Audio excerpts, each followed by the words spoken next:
도시공원 부지로 지정도 했지만 20년째 공원 조성 사업이 진행되지 않은 곳이 전국적으로 368제곱킬로미터, 서울시 면적의 약 60% 정도인데요. 이달까지 아무 조치가 없으면 도시공원 일몰제에 따라 효력이 자동 상실됩니다.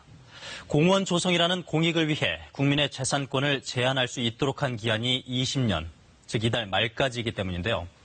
다른 용도로 개발되면 환경이 훼손된다는 우려도 제기되는 가운데 일단 84%는 공원으로 쓰이게 되었습니다.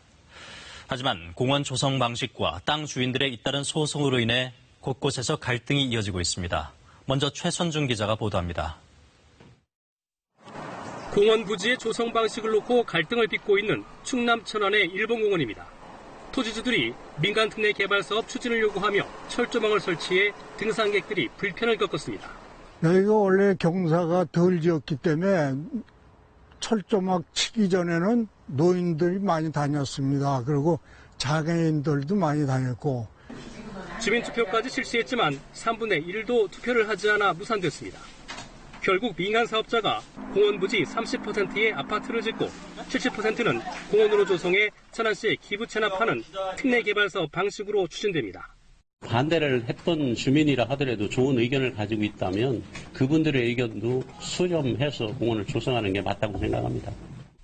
대전시도 대표적인 공원 부지인 월평공원 개발을 시도했지만 일부 주민과 환경단체의 반발에 부딪혀 보존으로 결론을 냈습니다. 일몰제 대상공원 26곳 중 월평공원을 포함한 12곳을 보존하기로 했습니다. 보존 비용 4천억 원 중 35%는 지방채를 발행해 충당할 예정인 데다 추가 공원 조성비 1,200억 원이 더 필요해 재원 마련에 허덕이고 있습니다. 국토부에 좀 건의를 하고 있는 실정입니다. 사실 이제 도시공원 계획에서부터 모든 부분들이 국토중앙부처에서 진행이 되었던 상황이고, 이마저도 매입을 결정한 일부 공원은 개발 사업자가 반발해 법적 소송까지 진행 중입니다. 광주광역시도 공원 부지 개발을 추진하는 과정에서 우선 협상 대상자가 바뀌어 검찰 수사를 받는 등 법적 다툼이 계속되고 있습니다.